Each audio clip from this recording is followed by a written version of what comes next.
I'd like to welcome Captain Evan Cullen of the Irish Airline Pilots Association, and I'd also like to welcome from Unite Mr Tom Fitzgerald, Regional Officer, Mr Robert Kelly, Regional Organiser, and Ms Colette Godkin, Secretary of the English Language Training Branch. In a moment I'll invite Captain Cullen to make his presentation, and then I'll invite representatives, whichever way you're going to handle it, from Unite to make your presentation, and we'll follow that with a number of questions from the members of the committee. If you have mobile phones, once again you might turn them off or to flight mode. I also wish to draw your attention to the fact that by virtue of Section 17(2)(l) of the Defamation Act 2009, witnesses are protected by absolute privilege in respect of their evidence to this committee. However, if you are directed by the committee to cease giving evidence in relation to a particular matter and you continue so to do, you are entitled thereafter only to a qualified privilege in respect of your evidence. You are directed that only evidence connected with the subject matter of these proceedings is to be given, and you are asked to respect the parliamentary practice to the effect that where possible you should not criticise or make charges against any person, persons or entity by name or in such a way as to make him, her or it identifiable. Members are reminded of the long-standing parliamentary practice to the effect that they should not comment on, criticise or make charges against a person outside the House or an official, either by name or in such a way as to make him or her identifiable. And once again, the phones, if you have them switched off. So I'll start, Captain Evan Cullen, if you'd like to start with your opening statement, please.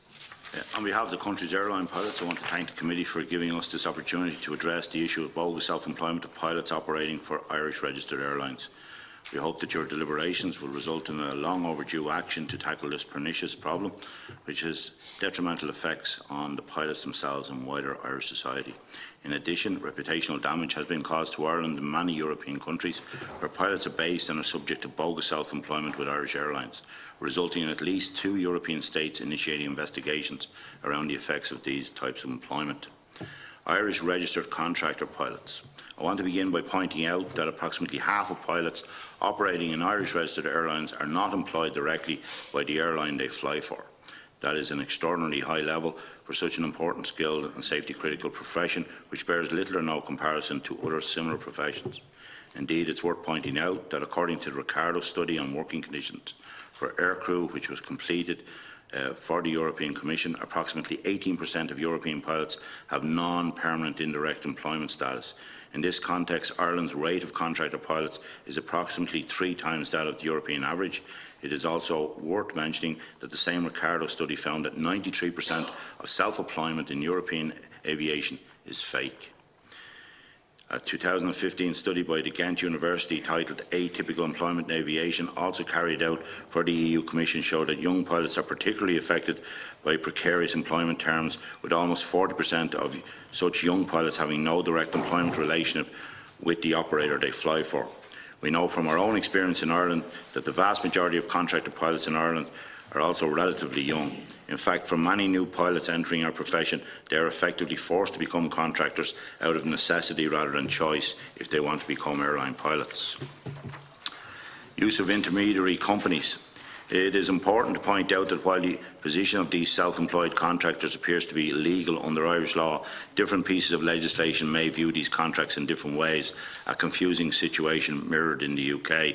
The convoluted manner in which services are contracted has been carefully crafted to appear to meet the requirements of Irish law, but should they prove not to comply with that law, then the pilot will be potentially subject to sanction for a contracting arrangement that was effectively foisted on them.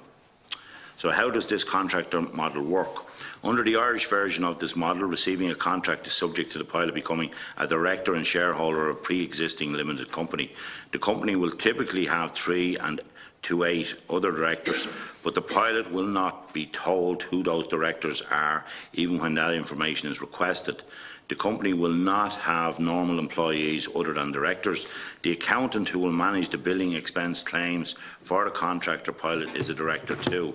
The pilot will only be allowed to fly for one airline under this model, and the whole arrangement is normally put in place by an intermediary agency. This contracting arrangement can have several consequences. The airline does not have to pay the 10.85 employer PRSI contribution, with all the long-term consequences of that for the contractor pilot. The pilot does not enjoy the benefits of protections of employment law rights, for example, access to unfair dismissal legislation, paid maternity, paternity leave, sick leave, benefits vis-à-vis the airline to which they supply services. The pilot's rights to participate in any form of collective bargaining and industrial action are effectively neutralised. In effect, the pilot's relationship with the airline whose aircraft she/he operates and whose uniform she/he wears is based solely on contract law. However, the question as to whether a pilot is or is not a direct employee of the airline is an objective analysis based on a number of factors which will be explored below. Revenue guidance. In their guidance on the subject, the Revenue Commissioners list a number of indicators of employee status, and the situation in relation to contractor pilots is assessed below under the revenue criteria. As you can see, the employee indicators, all of them are true in the table presented. The Revenue Commissioners also include a number of indicators of contract status, and again, of the 24 factors, 23 of them are false under the revenue guidelines. So of the criteria, Irish contractor pilots only meet one of the contractor criteria, and that is a partial and qualified basis. They meet 23 of the employee criteria. Based on this assessment, it is IALPA's view that the contractor pilots are subjected to bogus self-employment and should be deemed to be employees and not self-employed contractors. Other factors.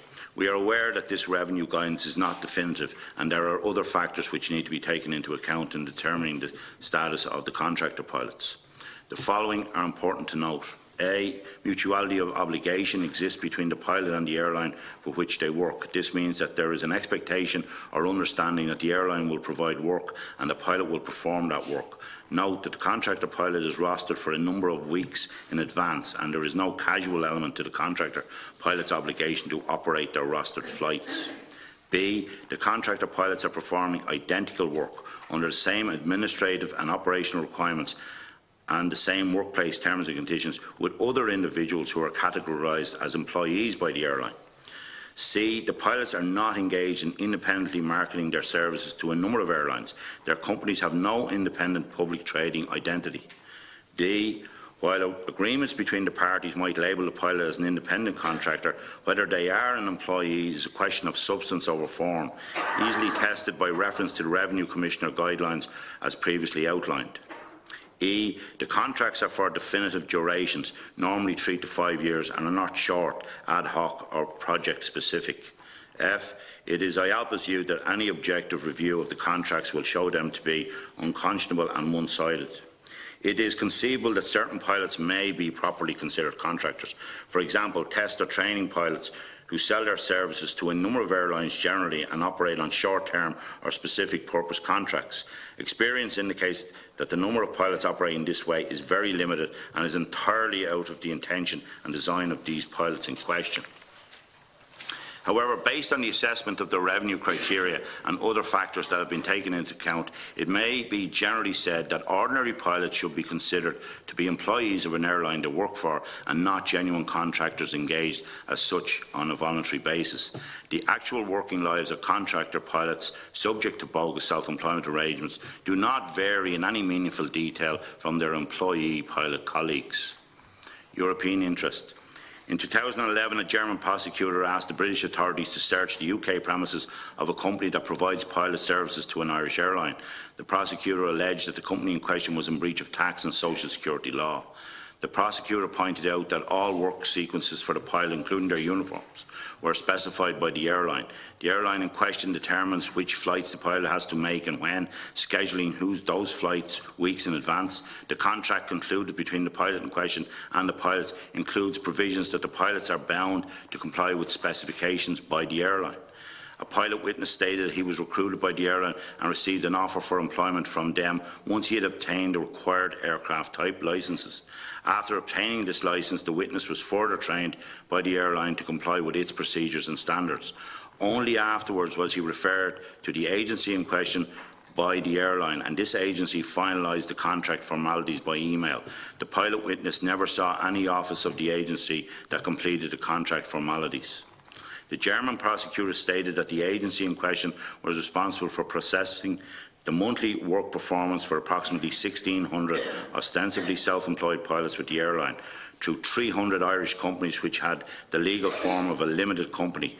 These companies were administered by accountancy firms specified on a list of acceptable accountants that the pilots could engage with for the purposes of complying with the contract requirements. According to the German prosecutor, these companies may only serve to conceal an employment relationship with the airline. The UK tax authorities, HMRC, conducted a separate inquiry into the status of contract pilots for tax purposes, which led to £47 million protective assessment against the UK-based agency engaging pilots. However, individual pilots are also being subjected to HMRC scrutiny and find themselves having to explain a complex, contrived structure which was not of their making. Impact on pilots. For the pilots engaged in contractors, their status has a number of practical implications for them. The airlines are not bound by all normal employer obligations to these pilots, for example, for paid maternity and paternity leave through this mechanism. The rights of the contractor pilots to participate in any form of collective bargaining on pay and conditions, as well as their rights to take industrial action in the event of a dispute, are effectively neutralised. From the pilot's perspective, this device of being a contractor or an employee of his or her own company is a difficult place to be, as it flies in the face of accepted revenue, custom and practice in most other sectors of employment. The arrangement causes difficulties for many pilots based outside Ireland, as local revenue and social authorities have difficulties comprehending these intricate structures, and there is no local equivalence of these types of arrangements. In addition, we are aware of contractor pilots who experience great difficulties in getting mortgages to buy a house or secure bank loans because of the uncertainty of their positions. As a final observation, the majority of pilots subjected to these Irish arrangements are not Irish nationals, do not speak English as their native language, and do not live or work in Ireland. Possible safety implications. The 2015 University of Ghent study, Atypical Employment in Aviation, said that such employment practices raise potentially serious concerns about the safety of the industry, as the way the pilots are employed can have repercussions on safety decision-making in the cockpit. According to the University of Ghent, nearly half of self-employed pilots struggle to amend instructions of the airline based on their own safety or liability objections. So atypical employment can have an influence on the independent decision-making process and safety choices made by crews during or before flights. Similar conclusions were reached by a 2016 London School of Economics study on safety culture involving 7,000 European pilots. Their survey found that atypical employments are: 1. Less encouraged to voice safety concerns. 2. Feel more obliged to take uncomfortable risks. 3. Less confident on fair treatment of the safety reporter. 4. Less satisfied with the confidentiality of reporting and investigation. 6. Less involved in safety activities. 7. Feel more inclined to go to work when sick. 8. More often tired at work. And 9. Less confident to file fatigue reports. The safety culture that exists in any airline is moulded and sustained by a positive relationship between management and operational employees. It is obvious that a normal, direct employer-employee relationship is the most conducive relationship to the existence of a good safety culture. Losses to the state. In addition to the impact of the pilots and possible safety implications, the fact that in the region of 2,000 Irish registered pilots are working as contractors means the state loses out on the 10.85% employers' PRSI on those pilots' salaries. Based on data published by the Department of Finance and the Department of Employment Affairs and Social Protection in 2018, the use of intermediary-type structures and self-employed arrangements, implications for social insurance and tax revenues, IALPA conservatively estimates that this could cost the state around 15 to 16 million per year on an ongoing basis, a not insignificant sum. More rigour and revenue and social protection. The revenue commissioners are ordinarily extremely vigilant in policing the practice of a person acting as a contractor, whereby they provide their entire services to a single client company customer. In all such cases, this is deemed to be an employer-employee direct relationship, and as such, there must be a PAYE employee relationship established and sustained. It is IALPA's view that the Irish Revenue Commissioners and the Department of Employment Affairs and Social Protection need to approach their investigations into status of Irish Airlines contractor pilots with the same focus and intensity as the authorities in Germany and the UK. stronger legal protection. As I pointed out earlier, the convoluted manner in which contractor pilot services are available by Irish Airlines has been designed in such a way as to appear to be in line with the requirements of Irish law. I all but questions that assumption. We need legislative change to ensure that this practice cannot continue. These changes should be based on 1. A presumption that all workers are employees unless the opposite is proven, 2. Putting the burden of proof on the employer, not the employee, and 3. Ensuring that such arrangements that are imposed on any worker through duress or threat of contract refusal, that the status of contracting arrangements should be analysed independently of the individual worker. We need your assistance as legislators to put such legislation in place, and we look forward to working with you on such an undertaking. Thank you. Thank you very much, Mr. Cullen. I'll now take the opening statement. Mr. Fitzgerald, from Mr. Fitzgerald, please. Thank you, Chair. On behalf of United Union, I would like to thank the committee for the invitation to make a submission regarding bogus self-employment. I'm a regional officer with Unite with particular responsibility for construction. I'm accompanied today by my 2 colleagues, Colette Godkin, Secretary of Unite's English Language Teachers Branch, and Robert Kelly, Acting Team Leader in Unite Organising Department, who would have a role across all sectors of the economy. It is by definition difficult to quantify the number of people who are falsely employed throughout the economy. In the 4th quarter of 2018, 224,100 people were classified as self-employed with no employees. While many would be genuinely self-employed, it is Unite's view that many are not. We believe, for example, that the high level of self-employment in construction actually reflects a high level of bogus self-employment. This is borne out by Unite's experience on the ground in the construction sector. In November of last year, the Assistant Secretary of the Department of Employment Affairs and Social Protection told this committee, when asked about the outcomes of employer reviews and inspections, that her department does not keep an absolute record of bogus self-employment and has not kept such statistics. Unite is a general workers' union representing members throughout the economy, including thousands of general operatives and craft grade members working in the construction sector, where bogus self-employment is especially prevalent. However, it should be noted that our officers, organisers and shop stewards also encounter bogus self-employment in areas as diverse as English language teachers and archaeology. An archaeologist may, for example, be instructed to arrive at a site at a particular time, instructed what work must be carried out and the manner in which it must be carried out, instructed when they may take a break, instructed when work can finish, and provided with tools by the employer. She or he may be working for an employer-defined hourly rate of pay with an employer-defined timescale for how long that work will take. To all intents and purposes, they are employed working under the control and direction of the employer, unable to dispose of their time and unable to take up other work. However, unlike regular employees, they have no entitlements to sick pay, paid annual leave, parental or family leave, since the employer does not pay social insurance contributions, let alone occupational pension contributions. The impact of bogus self-employment follows a worker into retirement. Nor do bogus self-employed workers enjoy a range of statutory protection, including but not limited to minimum wage laws, protection against unfair dismissal and working time laws. This is the experience of thousands of workers in all sectors of the Irish economy today. Bogus self-employment is part of a larger phenomenon of precariousness, a phenomenon which will inevitably increase with the growth of the so-called gig economy or platform economy. Bogus self-employment is not only about employers or contractors seeking to avoid social insurance payments, although it is a contributing factor. It is also a tool used by employers to maximise flexibility in the utilisation of outputs, putting labour on a par with parts, tools, equipment and materials.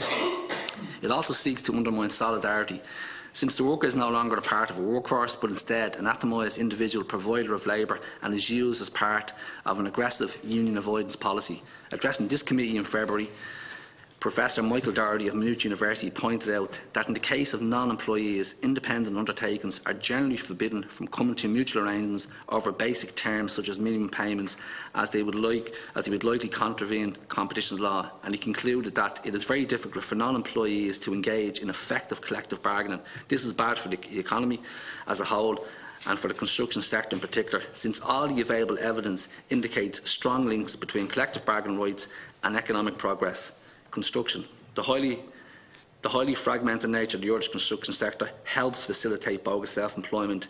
This gives rise to tiers of subcontracting, or what could be referred to as subcontracting cascade, with the work at the bottom of the cascade several moves away from the principal contractor. This inevitably gives rise to an erosion of terms and conditions of employment and means that statutory obligations relating to taxation and social insurance in particular are not met. The CSO Labour Force survey shows that in the fourth quarter of 2018, the percentage of people classified as self-employed with no employees in construction was just over 22%. This compares to 7% in the rest of the market economy. The number classified as self-employed without employees in construction registered a year-on-year increase of 600. In 2018, there were 33,000 self-employed with no employees in the sector, an increase from 21,700 in 2012. We may assume that the high level of self-employment in the construction actually reflects a high level of bogus self-employment. As a percentage of total sector employment, however, in 2018, the proportion of self-employed with no employees had fallen slightly since 2012. This only reflects an increase in overall employment in the sector. The 2016 task report on bogus self-employment in the Irish construction industry suggests that it may be appropriate to assume that 25% of all self-employed without employees in the construction industry are bogus self-employed. It is Unite's view, based on experience, that this could be a conservative estimate. English language teaching. Unite is currently aware of language schools in Dublin coercing workers into bogus self-employment contracts. We are also aware that 2 of these schools are fully accredited and on an interim list of educated providers. Unite believe that if not addressed, bogus self-employment will continue to spread more widely through the ELT sector and will be normalised. We have come to this view based on the fact that, like construction, the English language teaching sector is characterised by its transient nature. Bogus self-employment is just one aspect of precarious employment in the sector, a sector which the government plans to grow to a value of £2.1 billion by next year. If teachers are to share in the benefits of that growth, precarious working practice in the sector must be addressed. Costs to the state.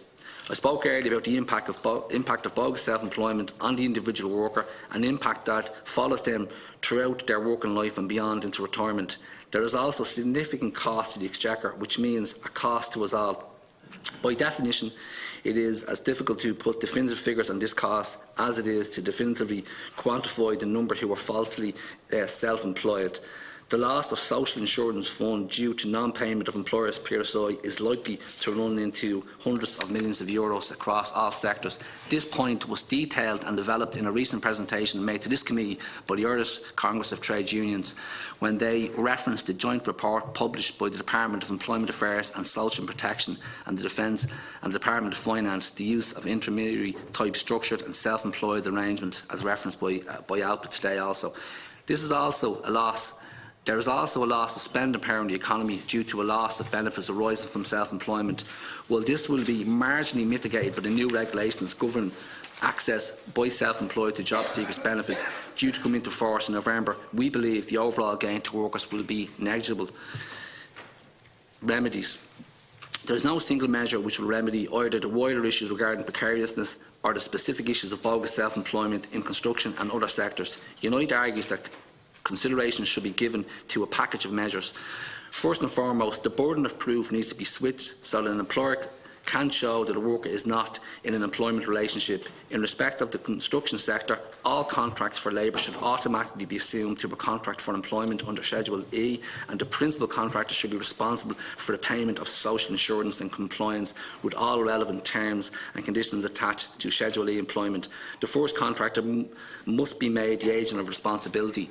This would create a clear line of accountability in terms of social protection, health and safety and taxation. At the same time, the government must establish a uniform framework that defines the distinction between employment and self-employment. Currently, there are different distinctions made by different agencies on the same case. For instance, revenue may determine someone as self-employed for tax purposes, while the Department of Social Protection can determine that the same person is employed for the purpose of social protection. It is Unite's view that legislation is required to remove this ambiguity and ensure clarity. Unite also argues that the state should use its considerable purchasing power as the source of public procurement contracts to disincentivise bogus self-employment and other types of precarious working. We need to strengthen the policy, policing and contractual provisions of public procurement contracts to prevent abuses. There must be provision for the contracting department or public agency to levy penalties on any contractor or company found to be engaged in bogus self-employment, with bond or retention monies for projects exposed to such penalties, and the contract in question to be barred from bidding for future public procurement contracts. In the case of any company operating subject to licence, permit or similar approval, such approval must be contingent on not engaging in bogus self-employment or other precarious work practices. This would mean that in the case of English language schools, schools found to engage in such practices would be removed from the interim list of education providers. In conclusion, Chair, Unite argues that the above proposals constitute a win-win-win for workers, for the Exchequer and for compliant employers who may currently be at a competitive disadvantage vis-à-vis those who would use bogus self-employment and super-exploitation to give them a competitive edge in the market. I would like to thank you for your attention, and we are happy to take any questions. Thank you very much, Mr Fitzgerald, for your opening statement. I'm going to take questions. I have a number of colleagues, and then we'll pool the questions and then we'll revert. And from your point of view, all feel free to contribute to the answers. Just one question, Mr Cullen, you might clarify for me. You, before I hand over to questions, you set out very clearly and in great detail the structure. And I suppose the question I want to ask you, has the issue been tested by revenue or the scope section of the department? In other words, have they looked at the particular scenario that you've outlined here? Have they tested it and have they adjudicated on it? We've attempted to process a test case through the scope section.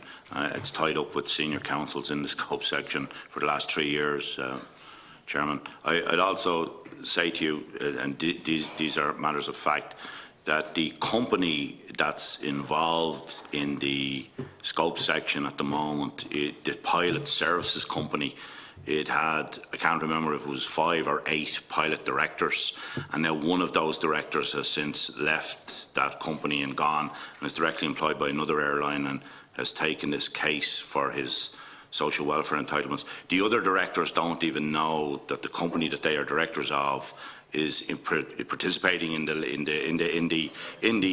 They don't even know that they've hired a senior counsel. They don't even know what the arguments are being made. They've no idea that this is going on, and they're not going to raise their heads either because they'll lose their jobs where they're operating at the moment. Okay. Thank you very much for that clarification. Deputy O'Dea. I want to thank Unite and Captain Cullen for coming in and for their very interesting presentations. Just in relation to Captain Cullen, there's a number of things that kind of stick out there. First of all, you say in your presentation that only about half of pilots operating in Irish registered airlines are employed directly by those airlines, and that the rate of self-employment or so-called self-employment amongst pilots here is 3 times the European average. Why do you think that's the case? I mean, no, I'll just ask a number and you can go back. Yeah, why do you think that's the case? And secondly, in relation to the safety, I mean, I'm absolutely stunned at what you say there about the safety implications. I think I'll keep to my usual practice and stay at home for my holidays this year again.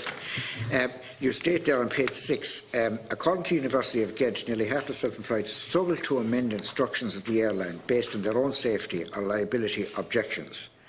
Now, you go on to say, so a typical employment can have an influence on the independent decision-making process, etc. If you could just elaborate on that.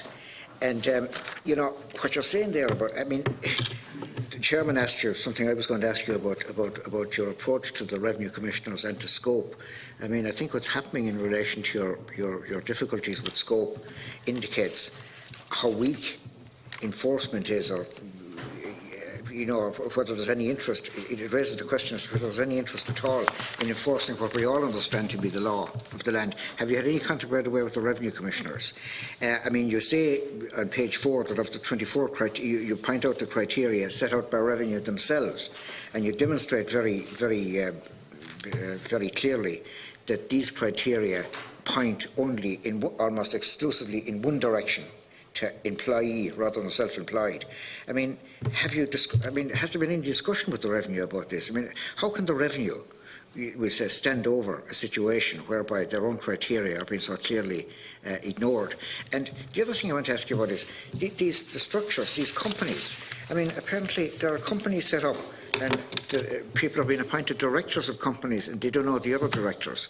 I mean, my understanding is that under company law, there has to be a board meeting at least once a year. There has to be an AGM.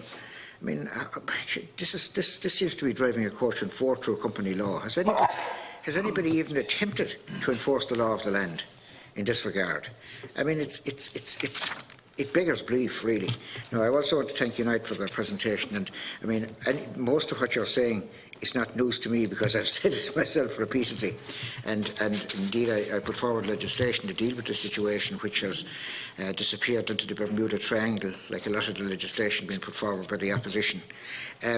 But you do, I mean, you certainly justify what I've been trying to argue on the figures. The figures would strongly indicate that this is a growing phenomenon. We've raised this in a number of issues with the Minister and questions and social protection in the Dáil, and she's trying to argue that it's a reducing phenomenon. I mean, all the anecdotal evidence I see around me in my own constituency and further afield is that it's a growing phenomenon, and that it's going to grow further as a result of the development of the gig economy, which you're clearly saying here. And thank you very much for producing those figures. They'll be useful ammunition when we get to debate this subject in the future. Just in relation to, I also note that the state seems to be a willing participant in this scandal. I mean, you know, the state, as you said, should use its purchasing power. When the state employs, in my experience, and I've seen this actually, I can cite cases that I know of, when the state employs somebody to build an extension to a school or to build a school or repair a school, I mean, there's no, it's just, they agree the price, that's it. The state has no further involvement. I mean, they don't care what the contractors are doing or how many people are bogus self-employed or whatever. The state acts as if it is a completely independent player. There's no involvement whatsoever.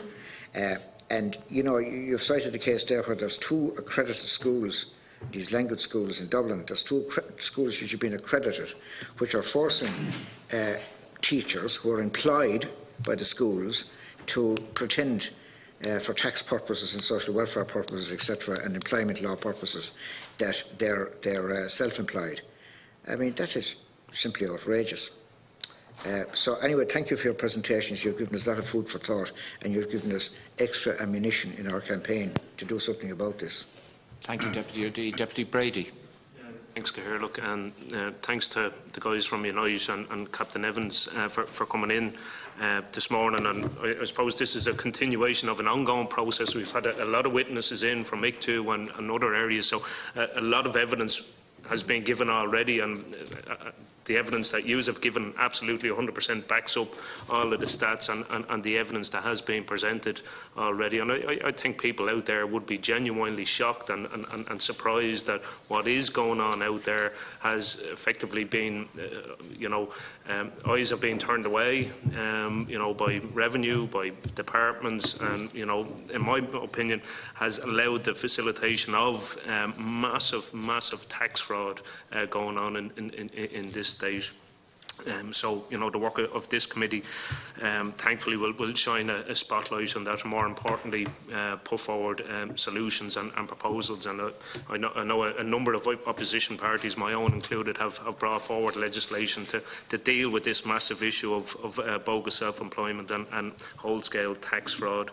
So, look, I've a number of questions there. Just, I suppose, I'll start off with the guys there from Unite. And I mean, the figures that you give here, they back up all of the stats that we have been given previously. Over 224,000 people classed as self-employed with no employees, and I think the conservative estimate of 25% of those, being bogus self-employed, I think it is very much a conservative estimate. Just on the scope exercise and the Gerald asked of Captain Evans or Captain Cullen, can I just ask? I mean, when I suppose an issue is brought to your attention within Unite, irrespective as to what area of employment, I mean, what is your first course of action, what the U's do. Have you brought many cases or helped bring cases to scope? And what has the experience been there in terms of that process? Have many been successful, or what difficulties have U's encountered? Just on the whole issue of English language teachers, and I know you talk about Dublin, being a serious problem in Dublin, and I know from my own constituency of Wicklow, we have a large number of English language schools there, and I know in other major urban areas, Galway, Cork, etc., there would be also. So I'm just wondering, as to whether it is just a Dublin issue, or whether there have been other areas where it has, risen its head. And I know, look, with Brexit coming, and plans to expand the area, to over €2 billion. With Brexit, I think there's massive opportunities here for us to build on that. But with that also grows, the serious concerns that the problem will obviously spread. So if we could just get some outline, some I suppose responses on that, just in relation to IALPA and the opening statement there by Captain Cullen. I think it's alarming, it's dark, and it's frightening. And I say that because frightening because of the concerns there around safety. And when I hear the word safety being raised by pilots, that is enough to set off alarm bells. So I'll just start off on that.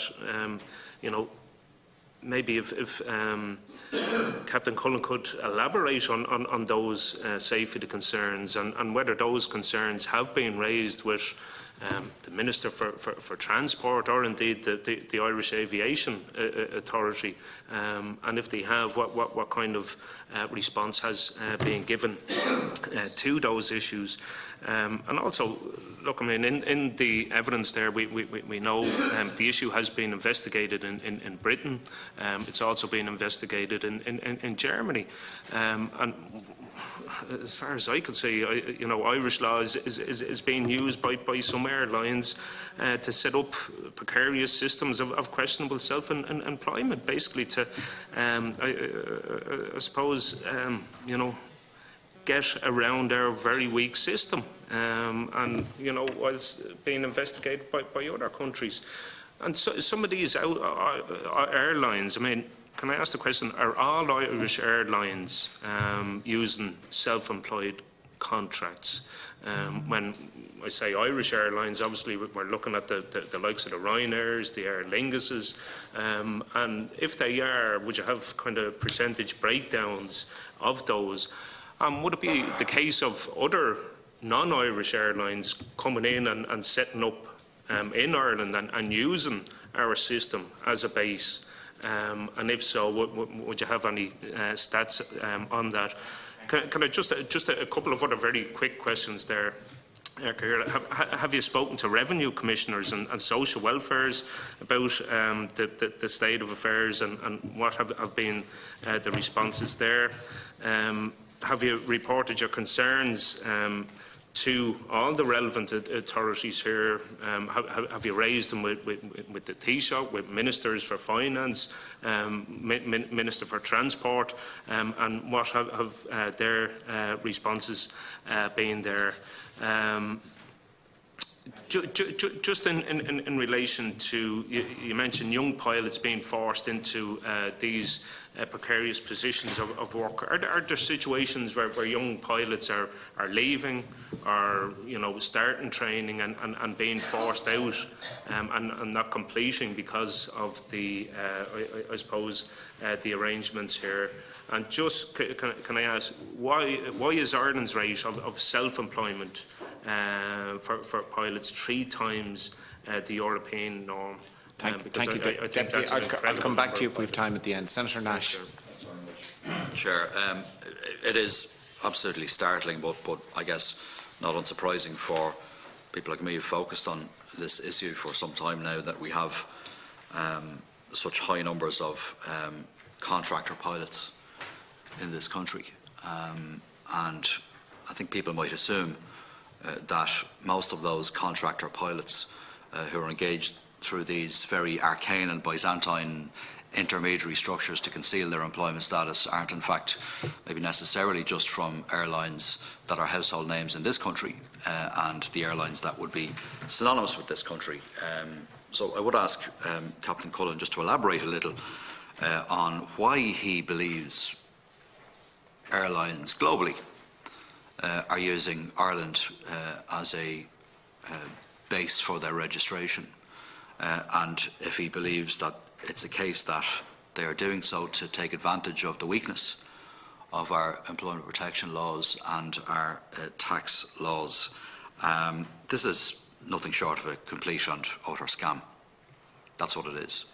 It's not just depriving airline pilots and other individuals who should be deemed as direct employees. It's ripping them off. It's ripping the taxpayer off. It's ripping off the social insurance fund. It's a very stark figure that you inserted into your presentation, Captain Cullen, when you conservatively estimate that there's a loss of 15 to 16 million euros per year to the Exchequer and to the social insurance fund arising from the misclassification of the employment status of airline pilots. 15, 16 million euros would actually pay the pay claim for HSE SIP2 represented healthcare support staff. A strike that's been deferred today, but that's the amount of the claim. So that puts it into, I think, a very human context, and a context in terms of, you know, of how people, I think, could understand the impact and the consequences of this. This is not a victimless crime. The Irish taxpayer, our citizens, have been ripped off by the enabling of these dodgy and very dubious practices. I mean, these contracted pilots display all of the characteristics of an employee, but have none of the benefits, are deprived of their employment rights and deprived of their employment status and all that flows from that. And of course, where you have a concern, or where any worker has a concern about their employment status, they ought to bring that concern as reflected in Irish law to the Revenue Commissioners and to the scope section of the Department of Employment Affairs and Social Protection to have a determination on the insurability of their employment. And you made it very clear, Captain Cullen, the difficulties that at least one Irish airline pilot has had in getting a determination from the scope section and the battery of lawyers he or she has been faced with in terms of their pursuit of the vindication of their rights. And I think Deputy O'Dea mentioned it, this, you know, very arcane and complex structure, I mean, where you don't actually know the other directors of this company that's been foisted upon you to enable you to have a job with an airline. It is absolutely bizarre and absolutely unacceptable, and is done entirely to conceal somebody's employment status and to deprive this state of revenues, taxation and social insurance that is owed and due to this state. Captain Cullen, have any Irish accountancy firms or Irish lawyers or legal firms been held to account for these kinds of practices that are essentially tax avoidance schemes? That's what they are. Have they been held to account by the Irish courts? Have they been held to account by the Revenue Commissioners? Or have they been held to account by their own professional bodies? A point that I'd like to make, or at least a question that I'd like to pose to you, is the concern I would have about, for example, the treatment of women pilots. We know that from the point of view of the safety of women and babies, expected mothers, that there are periods during which they are not permitted to fly, and I'm assuming, and I would hope, that directly employed women pilots would have their entitlements to maternity leave for their own safety and that of their child, and for the vindication of their rights. But of course, self-employed pilots would be in a very different situation. Can you maybe alert the committee as to some of the difficulties that women pilots, in your experience, have faced, those who are indirectly employed, those who are caught up in these kind of arrangements? What kind of experiences have they had? Because frankly, I've been alerted by union activists to some horrific examples of the mistreatment of women pilots in pregnancy, women who are caught up in these kind of indirect employment relationships. I'm going to conclude just by welcoming our colleagues from Unite Trade Union here today. Tom Fitzgerald and Colette and Robert are vastly experienced across a number of different sectors in dealing with the phenomenon of bogus self-employment, which I believe is the most insidious form of precarious work, because workers are entitled to nothing, no benefits, no social protection, and are deprived of their employment rights and the vindication of their employment rights. One point that you made in your conclusion, Mr Fitzgerald, is interesting, and it is the requirement, the absolute requirement, the urgent requirement that we have in this country to insert into our primary law key definitions of what constitutes employment and self-employment. It's something I sought to do in the context of my own self-employment bill, which was frustrated and ultimately defeated at committee stage in the Shannon just a few months ago. We can do all of the tinkering at the edges that we wish with codes of practice and with regulations, but ultimately the future of this phenomenon and the future of thousands of Irish workers caught up in bogus self-employment relationships turns on the absolute need to introduce into Irish law very, very clear definitions of what constitutes employment and self-employment. Otherwise, this phenomenon will continue to grow out of hand. Senator. Deputy Smith. Thanks. Are we not answering questions now? Well, We'll come back at the end, because I wanted to ask a question, get an answer, ask a question, get an answer. Maybe we can take a series of answers now and then go back with if the witnesses want to. Sorry, I may have to leave early because I'm hosting a group, so I'm just wondering if I can. Are members happy to take the first half of the responses now, and then I'll come to Deputy Smith? Well, I'm just saying, with apologies to the Chair, I will have to leave early, unusually for me today, so I would hope to maybe put my questions if it was possible. I'll let you go. Is that okay? I'm sorry. After it, It wouldn't be, wouldn't normally be the case, but I'm hosting a group from just for our witnesses, before you give your response, to indicate you're aware this is a piece of work the committee are doing. It's not a single isolated meeting. You've referred to some of the previous meetings. The committee will be drafting a report, so it's in that context you're here. In particular, when you're answering questions, the issues around what steps you've tried to take, as I've asked Captain Cullen, and how they haven't worked, I suppose, is really what the committee are looking at, because there would obviously seem to be recommendations that could flow from that. So you might just be conscious of what we're trying to do, that you highlighted the issues in various sectors, that's why you're here, but also how the system has failed. As Captain Cullen said, 3 years, in scope section, that type of detail, how you've been frustrated in your replies would be helpful. If I could add my questions, was my question. If you want to add your question out, into this set, so that I have the opportunity, because I would be very interested in the responses, and I will be quite brief. First of all, I think, as was said previously, the question of definitions has become really, really clear. And again, I want to commend actually Senator Nash, who made a very good attempt at setting those definitions. And perhaps you might comment on that of effectively what seems to be the inadequacy of the case-by-case approach. While it's important you're taking these test cases, what we've seen again in sector is those individual cases, all you need is something to go back, somebody to pull back, a new form of employment to be found for the person who's taking the case.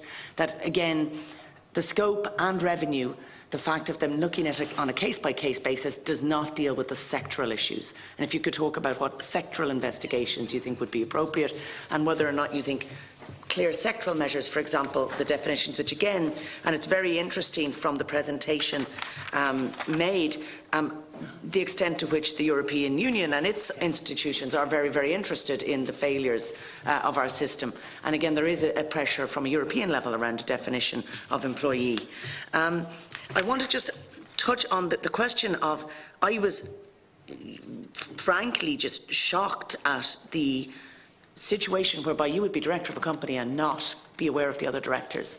It's not just, as Deputy O'Dea said, in flouting company law, but it seems to be an extraordinary and unusual situation. But I was interested that you mentioned that the accountant is also a director, and you also mentioned that the company has a recommended list of acceptable accountants. So while I know you might not be privy to the interior workings of each company or pseudo company that may be set up, I'm wondering, you know, would it be a case potentially that that accountant director would be in a completely different and privileged position potentially to other directors, and that he may be aware of the other directors, and indeed is in a position where they're benefiting from a recommendation from the company. So there's kind of, that seems to be a potential issue of concern as well in terms of where the determinations come from. So in relation to that, I would like just a little bit more.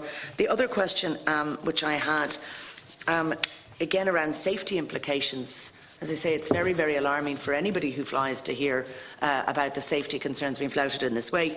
But does it also create any ambiguity around liabilities, is another question I have. If you do have effectively pseudo companies flying the plane, you know, one person owning the plane and somebody else flying, another company flying the plane, I mean, it does seem to create a potentially ambiguous or dangerous situation, which I think would be of quite a significant concern to the wider public. In relation to the presentation from Unite, I think it highlights for me, first of all, I want to kind of congratulate you on seeking to support the unionisation of sectors which have been very much neglected. I was an English language teacher myself for many years. Before returning to college, I spent 3 years working as an English language teacher, and it was an area that really at that time was insecure, but now seems to have systematised that insecurity. And could you comment on the fact that there are measures where work, which is not always in the case of English language teaching or archaeology seasonal, but where there may be project work, that there are measures in terms of quality short-term or quality part-time employment, that there are mechanisms for companies, that there are measures that may not be right to the point of permanent employee, but that do allow companies to still treat people as employees, to recognise pro rata their rights and so forth. So in terms of those rungs on the ladder, so that is one thing that is really coming across from your testimony, Mr. Cullen, and from others, is the entry-level rung, the next-level rung, the having an employee, you know, the ladder in terms of career development seems to be very much deeply stymied. I'm coming to just my final key points. Procurement, which was mentioned. This is an area of very strong. I have put forward legislation around pressing for a price-quality approach rather than a price-only approach on procurement. But in procurement, if you could clarify, I think there are a few tools that may be used. The tool of exclusions for those who breach laws, but also in terms of quality criteria, the question of if a contractor, and particularly when the state is seeking a contract, the state should seek to be satisfied that there are permanent employees who will have a consistency of delivery, and that's surely a quality measure. And there are then other benefits that the state is giving to companies who are flouting these laws, as you mentioned, in terms of recognition on the interim list of education providers, and presumably also in the trade missions that the state. Have you any information as to whether some of those companies employing these poor practices have had the opportunity to participate or benefit from Irish trade missions? Because this is an area of expansion, and I think it is crucial that it is an area of quality employment. Thank you. Per such. Thank you very much. To the witnesses, I'll start as you opened, Captain Cullen. I'll start if you want to address the issues that were raised, and then Unite. Okay, if I overlook one of the questions, it's because of the volume, and certainly feel free to bring me back. Just in response to Deputy O'Dea, Ireland facilitates this arrangement more than any other state in Western Europe. This is a simple matter of fact, to the point that airlines across Europe set up subsidiaries in Ireland so that they can use the Irish employment law to create these elaborate, what the Department of Transport calls and supports innovative employment models. This is a phrase directly from the Department of Transport. Right? So I'll give you an example. You have some airlines where it is less than 5%. You have other airlines which is it's 100%. So you have airlines that never even fly into or out of Ireland, who are Irish airlines. They are regulated by Ireland, both at company law level and at safety level, but they actually never fly into this jurisdiction. But they employ pilots across Europe, so they wouldn't be household names in Ireland. But so it varies from 5% all the way up to 100%. How many of these? With regard to how much do ministers and so on know, the current Taoiseach is a former Minister for Transport, the current Minister for Finance is a former Minister for Transport, the current Taoiseach is a former Minister for Social Protection. We have engaged with all of those departments on a lengthy basis over many years, pointing out all of this to them. I have to say, I had a level of dismay reading the transcript of this committee's engagement with social protection and also reading the debate in the Dáil on the 4th of April with the Minister for Social Protection. We have never engaged personally with the current Minister for Social Protection. We have engaged with previous Ministers for Social Protection, and we have heavy engagement with officials from the Department of Social Protection, and I am incredibly dismayed at the statements that they made in here to this committee and the information they are obviously giving their current minister, because they were well briefed on all of this for many years. It's just extraordinary what they said, given what they were told.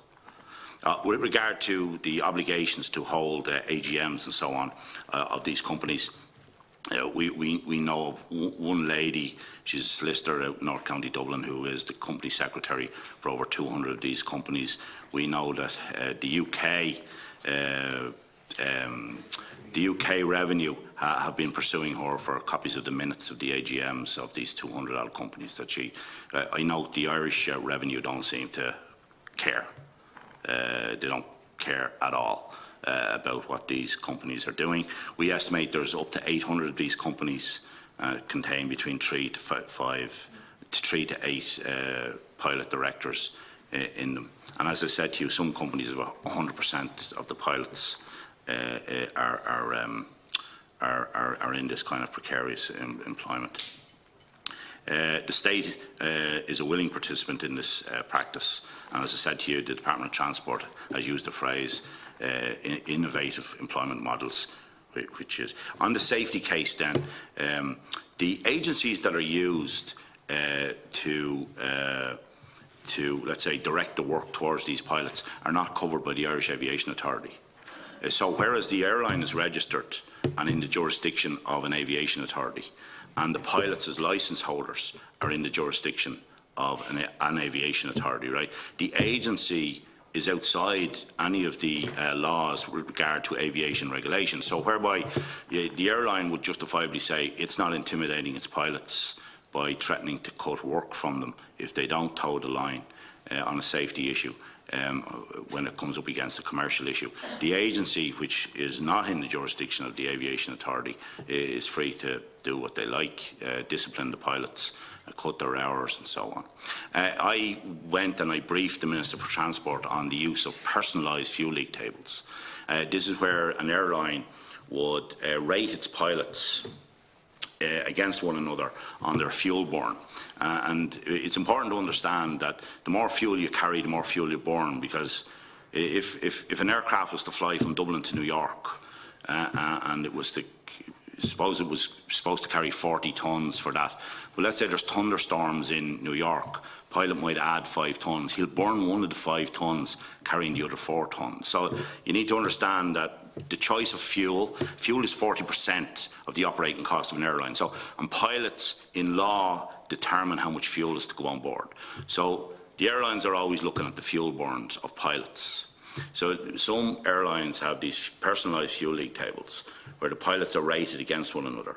And the pilots at the top would be in the green zone, and they get a letter every month saying, you're a good boy, you're in the green zone. But the pilots at the bottom 20% are in the red zone on the website, and they get a letter saying you need to review your fuel making policy. So I've explained to the Minister in great detail, if you're on a precarious employment and you're on a 0-hour contract and your hours of work, which is directly related to your income, is determined by your employer, and you're in the red zone, what's your motivation for picking fuel when you think you need it? Another aspect of it is when you're on approach to a runway and you're in a storm, and really you should throw away the approach. We call it doing a missed approach, is because you become destabilised by severe gusts of wind. You're going to burn an awful lot of fuel, like standard A320 or a 737. You would burn 2.5 tonnes of extra fuel just to perform that manoeuvre and come around and try again. So if you're on a fuel leak table and you're on a precarious contract, in the back of your head, you're thinking, will I press ahead with this landing in this, or will I go and burn the 2.5 tonnes and put myself at the bottom of the fuel league table? The other aspect where it comes up against the commercial, the safety decision comes up against the commercial, is EU 261, which is the compensation to passengers. So supposing I was a contractor and I go out to the aircraft and there's a defect on the aircraft, okay, and I decide, well, I'm not taking this airplane, I want it fixed. Right? And then the passengers are going to be delayed. They all start falling in line for compensation, for lunch, possibly an overnight stay in a hotel. All of this is commercial pressure based up against the safety decision. So you're a contractor and you're going to make this decision now. And the pressures that you will get the phone call. It won't be a text and it won't be an email. It'll be a phone call. Believe me, it's always a phone call. So why are you delaying the flight? Do you have any idea? You're wiping out the entire profit for this flight. You're probably wiping out the entire profit for the day in this base if you don't cop yourself on and take this airplane. Okay, so that's how it impacts on the. In each of the EU-funded studies, the Ghent, the London School of Economics, and in the Ricardo, all EU Commission, every one of them cite pilots in these contracts are less likely to report safety concerns. Every one of those EU-funded studies say that. So just the next question, scope. I think scope is a joke. The whole process is a joke. It's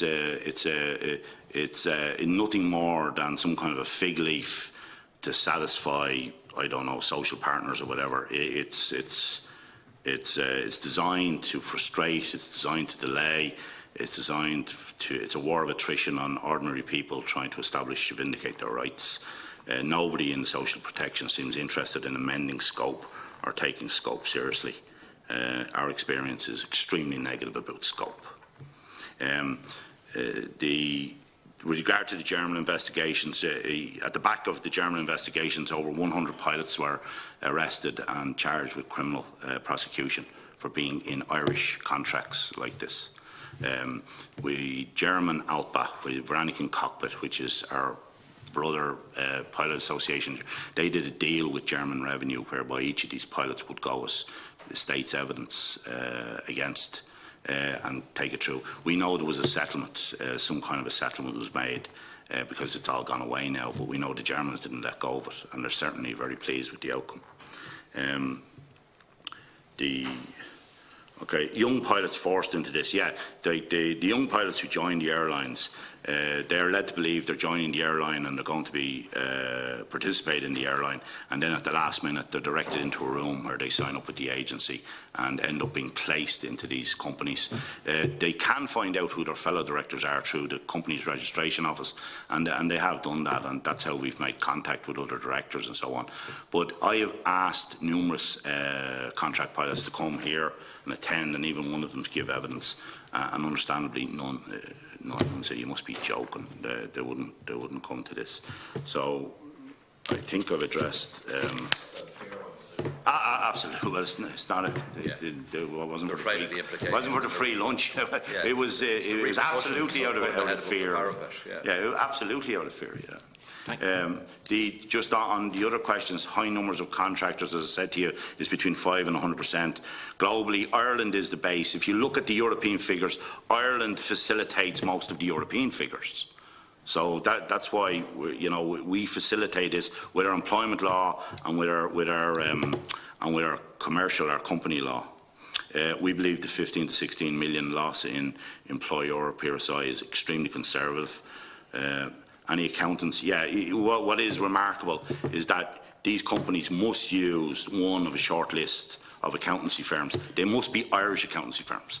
The pilot companies must be Irish registered. The airline must be Irish registered, and the accountancy firms there's some arrangement obviously between the accountancy firms, the short list of accountancy firms, and the beneficiary of all these arrangements, right? I said I've been dismayed at the submissions made to this committee by officials, and also the view that the Minister took in the Dáil on the 4th of April. If I've missed a question, I'm sorry, but opportunity. Oh yeah, there was a very important question from Senator Nash. It is a matter of fact that female pilots have terminated their pregnancies when they were in this arrangement. That is an absolute. They have a choice. They have a choice. You terminate your employment under this type of employment, or you terminate your pregnancy. You can't have both. That's an utter disgrace. So that absolutely is what goes on. Do you have a list of those accountants? Yeah, I can certainly get you a list. Okay. Thank you. From the point of view of Unite, do you want to start, Mr. Fitzgerald? Yeah, thank you, Chair. I suppose, like Mr. Cullen, if I go down maybe through the points and the questions and try and answer them as much as I can, I'm specifically having most of my experience in the construction sector, and my colleagues will try and answer around the English language experience, but there's a clear overlap in terms of experience, so we may touch on each one of them. I suppose on the scope piece, it's been our experience that it's not fit for purpose. No disrespect to any individuals in there, but we've had, for example, we had a major industrial dispute in 2017 where it was clear and apparent that there was a chain of contractors before a worker got their money on a state-funded project. It was clear as day this was bogus self-employment. We had individuals exactly like the experience in the airline industry who came to us and says, by the way, I'm a director of a company. I didn't know that it was, literally bounced in, and in those circumstances it's very hard to unravel that out there afterwards. So we bring absolute clear evidence to scope. We're involved in a dispute situation. It's highlighted as quite public, and the best part of 2 years later we get the response that we knew, yes, these workers were employed, yes, they have been denied their rights, etc. And the cynic in me, sometimes it's hard to believe that there's not something at play that's delaying that. I don't know how difficult it is to actually take a set of facts and benchmark them against an individual experience. So I share absolutely the experience of IALPA in that regard, and we could give numerous examples if need be to the committee. In terms of the points that Deputy O'Dea made there, in terms of the difficulty here is that the experience that we're shown that this rise of bogus self-employment, in particular in construction and elsewhere, is a growing phenomenon, unfortunately, rather than going the opposite way. It's absolutely the case.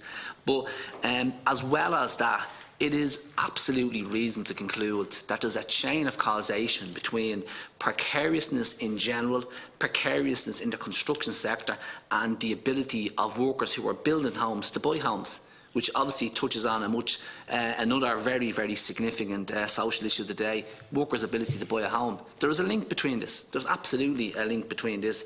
In terms of the points that the Deputy O'Dea made around schools, and I think my colleagues will come in some of the details that from an English language point of view, but again, just to give the committee some sense of the experience of individuals. On the school building project that was constructed a number of years ago, huge money, huge taxpayers' resources gone into it. I personally found myself on a school being built, and I met a young worker going in. He had a pair of runners on him. He'd never been on a building site before. He'd gotten a text to say, could he come and fit gas pipes in the school that primary school children are going to be in. So here's a worker, no experience, he's wearing runners, so that's detrimental to his own safety, but he's going to fit gas pipes that primary school children are going to be in that school. So that's the situation that you're facing on a day-to-day basis. And I suppose when Deputy Brady asks us, what do we do when this happens? Well, in the first instance, we try and resolve it. We do all sorts of stuff, and we try to get over the fact of being demonised for doing it by all sorts of forces, etc. And then we engage in the state. At that point in time, we know that that's the last position as opposed to the default position, because you're into the mire at that point in time if you're relying on the state apparatus to advance your situation. I think the points that Senator Nash there made about the need for definitions, this has been well ventilated, this committee, from Professor Doherty from Maynooth University, by Patricia King, and we need clear definitions, we do. And to be honest with you, there's lots of times when politicians say to us, well, there's a difficulty here. We need outcomes here, I suppose, from our point of view. So if there is an outcome from this committee's work, the report that's going to flow from this and legislation, it needs to be very, very clear to arm people out there who are trying to stop these practices, the experience from IALPA and ourselves, because that's the link between the two. And I'm happy to hear that Deputy LD feels armed with the information that we're given in terms of making some of those changes.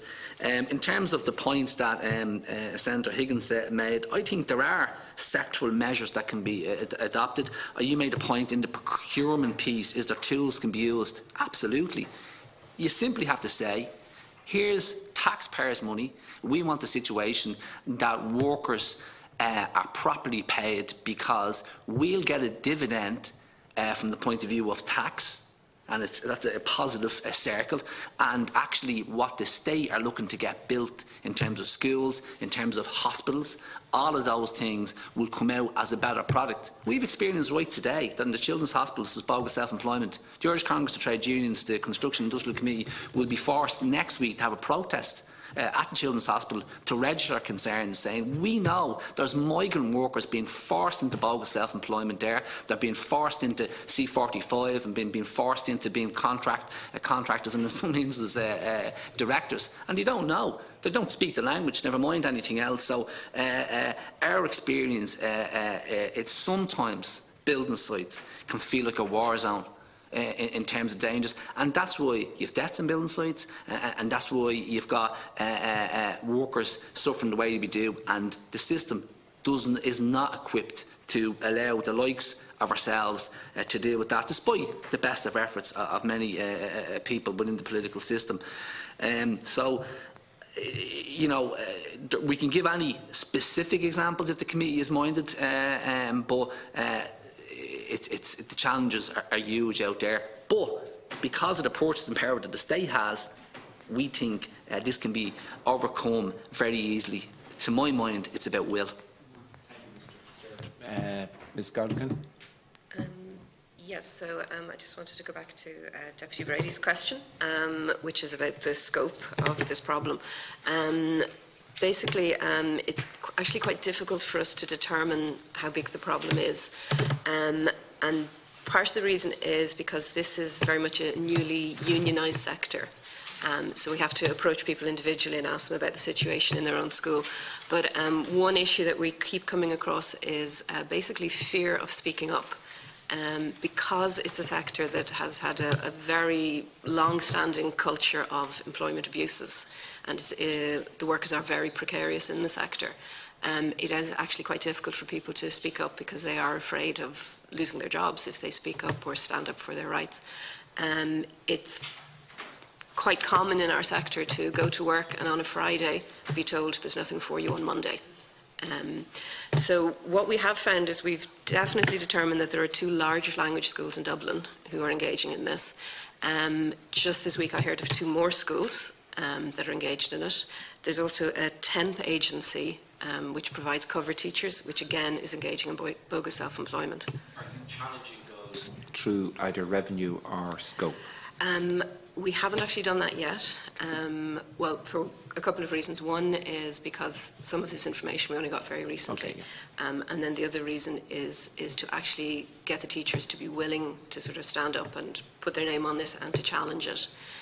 Because of the nature of their employment, and this happens again and again with employment abuses, is if you say to somebody, you know this is against the law, you know we can challenge this, and then there's a fear, a very genuine fear, that if your employer finds out that you are challenging this, you won't be there next week. And people are afraid to stand up and speak about these things. And we've come across this again and again. Thank you. Mr. Kelly. Thank you, Chair. Just to reiterate some of the points, why haven't these been challenged? Our experiences, union officials, and unfortunately experience of our members who have suffered bogus self-employment over and over again in construction is there's no point in going to scope. So they just don't. The case that my colleague referred to was Kishel Community College in 2015, and it took 2 years, and then the main contractor, who was deemed to be the employer of these workers, challenged it in the High Court, and so it's somewhere in abeyance. and hasn't been resolved. So we wouldn't be recommending for ELTs to take any case to scope because it's not fit for purpose. I think that there's more TV licensed inspectors in the country than there are officials working for scope, and that's something that needs to be changed.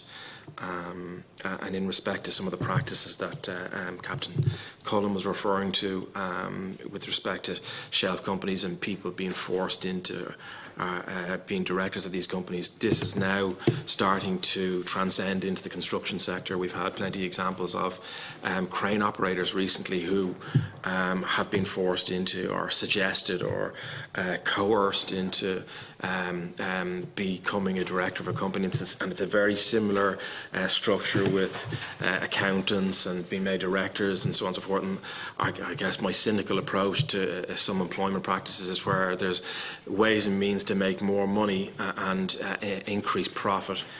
Companies will do this time and time again at the detriment of workers.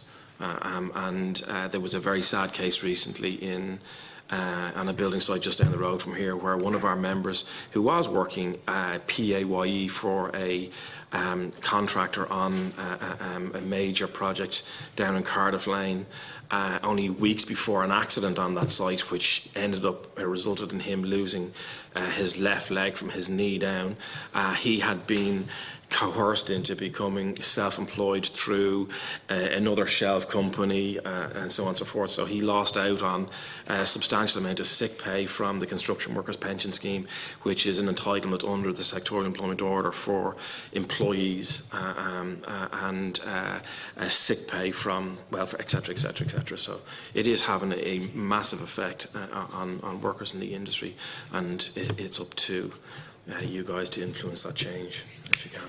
Thank you. Kelly, to our witnesses, I have 3 more members who want to contribute, so I'll get those 3 contributions and then we'll refer back to you. Deputy Smith. Yeah, thanks very much. Thank you all for your very enlightening contributions. So I want to start by saying that Deputy O'Dea said at the outset that the state seems to be a willing participant in all of this, and I think, having listened to you and obviously in advance of this knowing that I would concur, but at this stage I think we should start kind of naming who they're participating with, because we're skirting around names here, and I directly want to ask Captain Cullen about this. On page 5 of your submission, Captain Cullen, you talk about a German prosecutor who searched the UK premises of a company that provides services to an Irish airline. Was that airline Ryanair? Okay, and does everything? I do want to remind you that when we were starting the meeting, we did read this, and I want to remind you of it. Members are reminded of the long-standing practice to the effect they should not comment on or criticise or make charges against a person outside the House or an official by name, such as to make him or her identifiable. So we're not looking at individual companies per se. We're looking at the practices.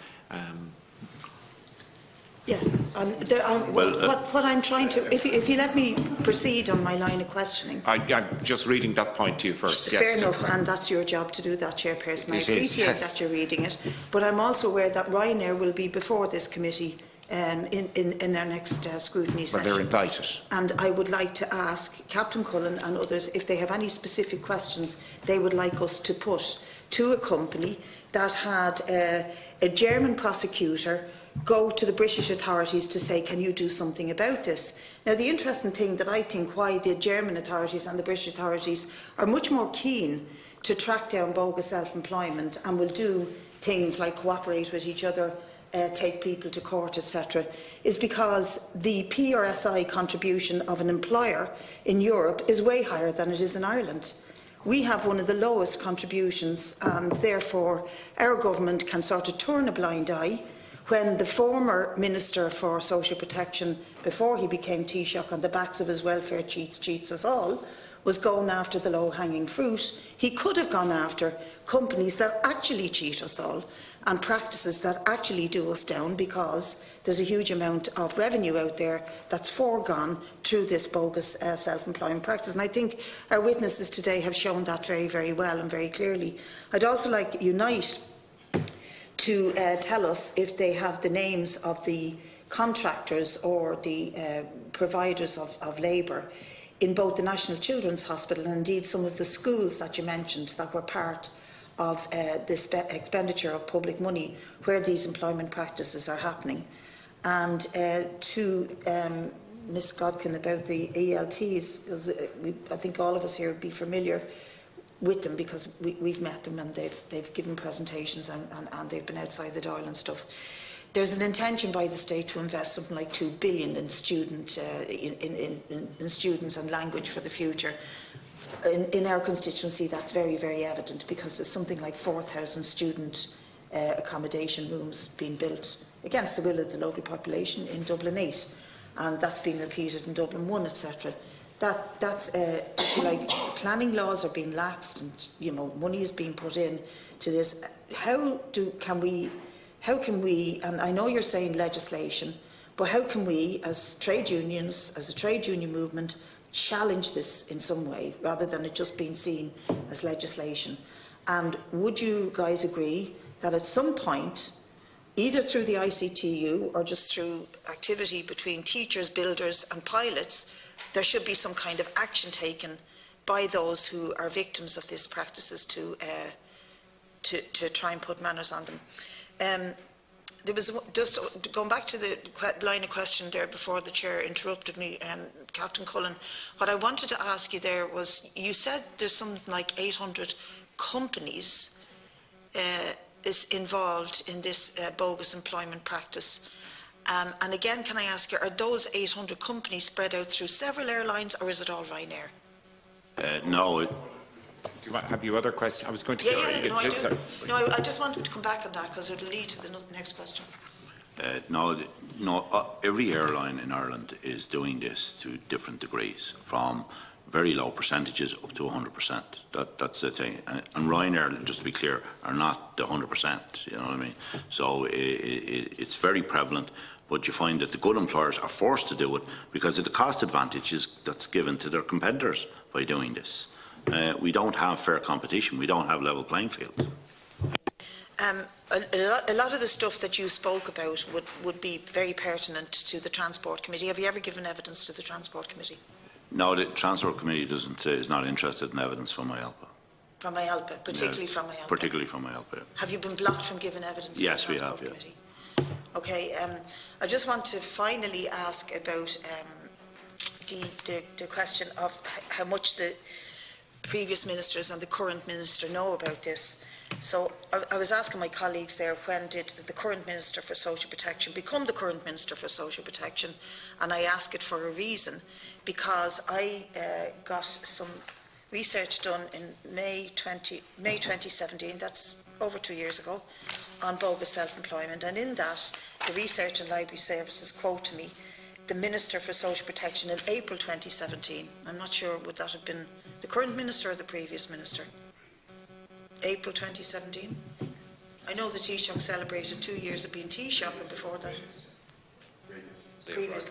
Okay, because in that parliamentary question on bogus self-employment, his answer was, if an arrangement does constitute bogus self-employment and results in reduced income tax and social insurance contribution, it is something neither I nor the Minister for Finance are prepared to allow to continue. That's 2 years ago. And I think 2 years is quite a long time in terms of financial income. I say that publicly and here because I want to draw the current Minister for Social Protection's attention to the fact that 2 years ago her predecessor said that they would not allow this to continue. We have a case here of Global Technical Services Limited, and this is public knowledge. In February 2017, the Department of Social Protection wrote to the workers concerned, telling them that a decision was made in relation to this company that they were guilty of bogus self-employment and they needed to correct it. They never appealed that. So the letter says to the workers that formal decisions referred should now mean that the company will engage with them and resolve the situation where they're owed money. Last week I got a letter from the employees, that says that over the recent period, Revenue has begun issuing threatening letters from bailiffs and the full weight of the law to recover our presumed debts, that's the workers' debts, arising from the period of bogus self-employment, certified by the Labour Relations Commission that it was. We have sought and are still seeking confirmation that our former employers assented to the judgments of the scope section of the Workplace Relations Commission and the Labour Court, and indeed legally changed our employment status. They have not done so. We find that Revenue are using threats and warnings against us, and we are trying to find solutions to this issue. They are suffering extreme stress and threats because they were bogusly self-employed. The Labour Court found they were correct, and the employers do nothing about it, and that's exactly 2 years ago. So I think we're faced with a disgraceful situation, and the evidence today is hugely important, and I want to thank those who gave it.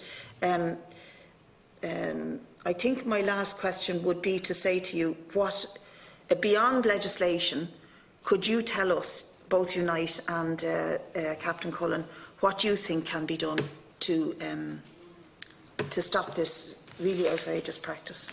Deputy Smith. Deputy Collins.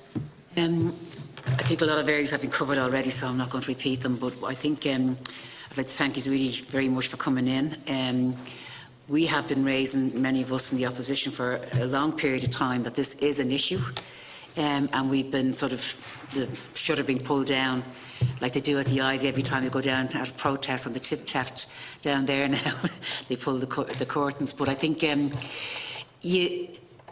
met you before, Captain Cullen, and what you explained to me here today, what you explained here today was what you said to me then, and I really felt that youth had to come into a public area like this to be able to put that out there, and I hope what you have said is going to have a big impact outside in the general in the general media, and particularly in relation to the point you made about the role of the position that women have found themselves in because of this, and particularly because of the way youth have been treated for the last number of years, and particularly that how companies have been able to use Ireland literally as a tax haven. That's what has been said here. And it is happening, that accountants here are facilitating this. It's serious. I was going to say whatever, but it really is serious stuff. And from my point of view, I won't hesitate in pushing this issue as much as we can to try and deal with it, but I think we should deal with it working with yourselves on this issue and not having people running off and doing their own thing, but we should try and work with you, particularly on this issue. I have been in contact with Martin McMahon, a lot of people would know his name, who has met the present Minister for Social Protection in relation to bogus self-employed, has explained what has happened over the last 20 years with bogus self-employment. And I think what we're trying to do at the committee here is really raise that to the level and say this to a level that it's not all, smoke and daggers. It's not the small figure that we're led to believe from the officials, that it is bigger and it is growing, and particularly with the English language teachers as well. When we were talking here, like I've been trade union activist myself all my life, but when we were talking here I was thinking, remember 20 years ago when you were a teacher, it was a job that got well paid, well respected, had been trade union rights, and when pilots were well paid, well respected, had trade union rights, had all the, you were full time, you were permanent, construction workers who would have been directly employed over the last of 20 years ago, they would have been directly employed, had reasonably good conditions, pay, etc. And what we've seen over the last 20 years is, under social partnership, under the 91 Industrial Relations Act, a rolling back of workers' rights to the point where we're nearly back at 1916, where people are going down to the docks and looking for work and afraid to say anything at all in relation to, in case they're not going to get that work. And I'm hoping that this report that we do will really have a resonance in society now, to help organise workers to organise a fight back, because I think that's what has to be done here. And because when I was talking to the workers in the Ivy, they're afraid to say anything. There's audio, visual, checks on them all the time. They have stooges coming in asking questions, try and catch them out. This from the company. And workers are working in a very difficult environment. And to think that this sort of has been going on for the last number of years in relation to the pilots internationally, and hasn't raised its head, it hasn't got the attention it's needed, and it hasn't got addressed is the main thing. I think this committee has to use its authority to try and expose this and bring it to very, very quickly, as you were saying, Chair, before the break, and get it out there. And I continue to work with you. There was one thing, just the last point I want to make is just the impact on pilots and how these companies have been set up. You see, how cunning can you get? How cunning that you have people sitting there thinking, how are we going to make these workers vulnerable? How are we going to make these workers not get the decent pay, the pay they're supposed to get, not get the maternity rights, the sick pay rights and all that? How cunning can these people be to do that? And I really think that we have to get that message out there. Collins. Deputy Murphy. Thanks a lot for the presentations and indeed the work that you are all doing in terms of tackling this very serious and widespread issue. Like Joan said, a lot of the questions have been asked, so I'll be brief enough, I think. One just general question is, obviously the current line of the Minister, when asked, is to say, yeah, we recognise that it's an issue, we need to have a whole-of-government response to it, we're working on it, kind of leave it in our hands, we'll take care of it. How would you rate the response of the government to this issue? Are they taking it seriously enough? Have they acted fast enough on it? Are the measures that they're proposing going to actually deal with the issue? The second point, again related to the attitude of the government, it's interesting, when you raise this with the government and with ministers, you often get an answer along the lines, the answer I got from Minister Donoghue in the Finance Committee during the budget discussions when we had an amendment relating to bogus self-employment. But Minister Doherty gave a similar answer in the Seanad, whereby, for example, Minister Donoghue said, if I can anchor the algebra in more prosaic words, it's the view of the department that at an aggregate level the data are not indicative of a significant increase in the prevalence of self-employment in the economy over the past 16 years. And so they emphasise the fact that self-employment as a whole hasn't gone up, and hidden behind that is the idea that bogus self-employment probably hasn't gone up. Could you speak from your experience on the front line over the past 16 years or 10 years or whatever time frame you want? Has the incidence of bogus self-employment in the various industries that you are connected to increased, and how much has it increased in your view? Third question quickly is, presumably this comes up in your negotiations and discussions both with individual employers and employer groups. What are the attitude of the employer groups, be it the individual airlines, be it IBEC, be it CIF? What's their attitude to this as an issue? And then finally, two specific questions. Just I thought what Captain Evan Cullen said there was extremely striking and really horrifying if it's accurate, and I absolutely take your word that it is accurate. The idea that any woman would have been effectively forced to choose between her employment and her pregnancy, and would have been faced with a situation of forced to have a termination in order to maintain her pregnancy, her employment, is obviously horrifying. So could I just ask you to confirm that you know of cases where this happened and where a woman who otherwise wouldn't have had a termination felt that she had no choice and had to do that? And to stress that I'm pro-choice, but for me that's both sides of pro-choice. That's both the choice to have a child, if you want to have a child without this kind of incredible outside influence, or if women aren't able or don't feel like they can have a child, to choose not to have a child. But this is really the anathema of that, if that's accurate. And then the last question is, I thought Captain Evan Cullen was very clear and very blunt in saying that revenue doesn't care about this situation. Again, I think that's probably accurate, but could you explain what that's based on, what experience that is based on, that you can say so confidently that revenue simply don't care? Thanks a lot. Thank you, Murphy. That concludes the questions for the witnesses. So I suppose I'll start with Captain Cullen first again, and then back to you, Knight. Well, just to confirm, female pilots have told me that they've terminated pregnancies because they had no entitlement to maternity leave and therefore no guarantee of a job after they came back. The attitude of government is bizarre because we have some members of the current government who say that there shouldn't be bogus self-employment, yet there's other members of the government who believe in innovative employment models to keep costs down and to keep Ireland competitive. The way that Minister Donoghue answered the question, you said verbatim, what is interesting about that is that he is a former Minister for Transport. So whereas the totality of his answer is probably correct, he would know full well what's going on in aviation.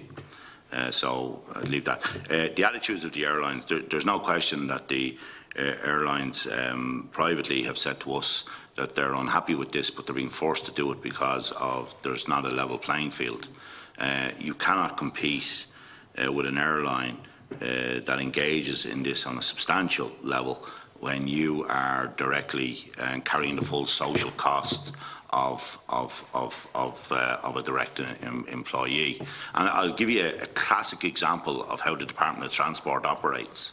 They recently gave a permit to Ethiopian Airlines to operate between Dublin and Madrid.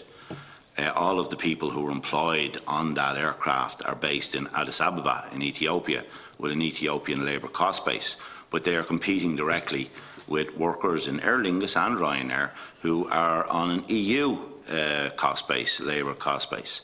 And the Department of Transport have no difficulty with that. There's currently 39 flights a week between Dublin and Madrid by EU airlines, and yet our Department of Transport thinks it's a good idea that an African airline, and I've no problem with African airlines, I've no problem with Ethiopian Airlines flying from Addis Ababa into Dublin and back there, but I do have a problem with them flying, competing with us in the EU, with our EU cost base, but that demonstrates and illustrates the attitude of the Department of Transport. I think I've answered all four. And with regard to revenue don't care, we have for many years brought these issues to the attention of revenue and they have done nothing. That's how I conclude they don't care. Thank you, Captain Cullen. Mr. Fitzgerald. Chair, thanks, Chair. I suppose just on some of the specifics that Deputy Smith raised there, and being mindful of what you said yourself in terms of the parliamentary procedures, Chair. The contractor that Robert Kelly referred to there in Cashel was JJ Rattigan. Now, that's been established in the Labour Court also. It's a matter of public record that the workers there, when the Labour Court were minded to award €100,000 in underpayment of wages, it was established that they were actually correctly employed as opposed to being bogusly self-employed. But the reason why there's cynicism, it's not just the nature of our job. Very quickly, the former Taoiseach was opening the building site for that contractor. We've established definitively with the state agency for dispute resolution that these workers are bogusly self-employed, notwithstanding the fact of the logjam by accident or by design within scope. And then the former Taoiseach then opens a project over in the north of Dublin. But the bigger example of that goes back more than a decade in Gama, where it was established and the houses of Oireachtas were exercised hugely in terms of the levels of exploitation of migrant workers there. There was all sorts of things that went on. There was 100 million, I think, exposed at one point in time. I don't think they're exaggerated figures. And then within 2 years, I think the former Taoiseach signed off on an award that the Castleblaney bypass would be built by Gama. So that's why we're cynical. It's not we're actually quite positive in nature. So when you ask the question, what can be done? Well, what can be done is what we do traditionally in day-to-day. We organise and we build strong movements to redress the power imbalance between employers and workers. We do that every day. But that shouldn't be mutually exclusive to what the Parliament and parliamentarians can do to aid and equip us that in terms of our task to try and deliver for citizens in a society, as opposed to what often feels like is taxpayers in an economy. So they're not mutually exclusive, Deputy, and I'm sure you absolutely understand that. And calls to action, of course, we won't be found wanting in that regard. It's been a very difficult sector to organise in terms of the ELT, but it's testament to our organisers, more importantly to our members, to be able to weather the storms that inevitably be coming there, particularly against the backdrop of the experience that we can have to share with them to protect them in those circumstances. The points Deputy Collins made, and appreciate the Deputy came in last when everybody else had given some details, but Deputy Collins makes the point there, this is big, this is serious, this is significant, it's huge. It's huge, of course it is, the sort of money, and we can point to hundreds of millions of euros in terms of what that the Exchequer isn't receiving. We can point to decent contractors and employers who are trying to do the right thing, but the structure doesn't allow for benevolence and decency. This gives rise to the race to the bottom. And like I said there earlier, these practices are linked to workers' inability to get the basics in life. Homes. I know the questions that Deputy Murphy directed in the main to Mr Cullen, but some of the points I think were overlapping there from our perspective. Do we think the government will deal with this at this point in time? Well, I've just given 20 years of examples of where they haven't, so I'm a bit pessimistic, frankly, but I appreciate being here and hearing the contributions from deputies in terms of what could or couldn't be done. In terms of the attitude, you made the point of the CAF and IBEC, etc. What are their attitude? I think they find that they have a conflict between a particular contractor who they're coming in and saying, well, actually, do you know what, this contractor's doing everything right, we'll defend the indefendable, as was the case in Ardagh. And then, as an organisation, logic does prevail. We're far better off having proper skills built by qualified workers who are properly employed, etc. It's obvious, it's logical. But that rationality is undermined by the pursuit of profit. That's the essence of it. And the system lends itself that profit will undermine rationality, sense and the interest of workers. Again, from a revenue point of view, we specifically make the point in terms of the contradictions between two departments. One is saying one thing around worker status and one is saying the other. We've said the scope is not fit for purpose. The reality is, Chair, and it's an unfortunate indictment of the system, when we interface with this system, the things get worse rather than getting better. So we are hopeful that this committee will listen to the evidence that us and others have given and produce something that's enduring to make a change to the work that we're trying to do on behalf of Irish citizens. Deputy Brady, briefly. Very briefly. No, look, two main things jump out at me. One is the fear that employees are facing, and the other major thing there is scope not being fit for purpose. Now, you all will be aware that the current minister has been talking about bringing a memo to cabinet and looking at the whole area and increasing inspections and that. So I suppose just without delaying proceedings here, just on what the current minister has said and what she's looking at doing, is that sufficient to address these issues, or is it just a continuation of the same old, Thank you, Deputy Brady. Blind eye being turned to the whole Fitzgerald. I think it's a really important question, because there's an opportunity right now, and the sense of urgency, to my mind, couldn't be more palpable. Like I said, on the biggest construction project on the state, we as a group of unions are obliged to have a protest there next week. So we'd like the Minister to hear that and say, what can we do to register the sense of urgency that this issue needs? Mr Kelly, sorry. I just want to come in on a couple of the points that Mr Murphy asked. You asked, speaking from our experience, has bogus self-employment increased? Yes, it has. Why? Because the few decent contractors that are out there trying to do things properly, pay workers PAYE, pension, sick pay and so on and so forth, are at a very distinct competitive disadvantage to contractors that can come in and not pay their social contribution, not pay pensions, holiday pay, sick pay and so on and so forth. And decent contractors are being forced, if they want to stay in business, to go down that route. It's a competitive nightmare out there. What's the attitude of the employers? It's now become the structure of the industry. I think it was Deputy Smith and Deputy Collins for 20 years ago. This is the way it was, where you had decent contractors who employed workers directly, who took on apprentices year on year, seeing young workers getting trades, going into the industry and so on and so forth. That's not the way it is anymore. And a direct example of that is with the National Children's Hospital, where we had a decent contractor that did substantial work, built a new extension to the Mater Hospital, was lined up for the National Children's Hospital. They have the experience to do it. They've done it in the state in the past, but because some other contractor comes in and cuts the leg from underneath them because of the practices and the tiers of subcontracting that they engage in, and now we, the taxpayer, are reaping the benefits of a project that has escalated beyond it's lottery figures. So that's the way the industry is going right now, and until we close these loopholes that allow companies engage in some of the practices that we've referred to and that Captain Cullen has referred to, until we close those legal loopholes, all of them, because like that, employers, they'll find other loopholes. It was extraordinary to hear some of the evidence of Captain Cullen here today, and then Ashley going, but sure, our members are facing the same thing, and it's individual workers, like a crane operator who sits in a tower crane for 12 hours a day, going, actually, do you know what, Jimmy, do you know what's good for you?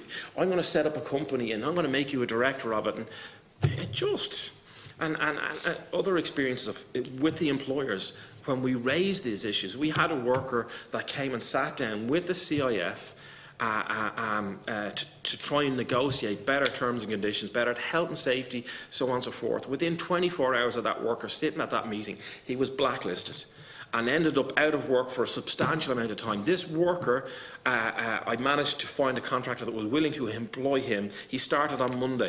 That contractor received 5 phone calls last week from people telling him, do not employ this individual. 2 of them are major contractors. One of them, my colleague, JJ Radigan, is one of them, trying to influence other contractors not to employ workers that are willing to stand up and try and affect change in an industry.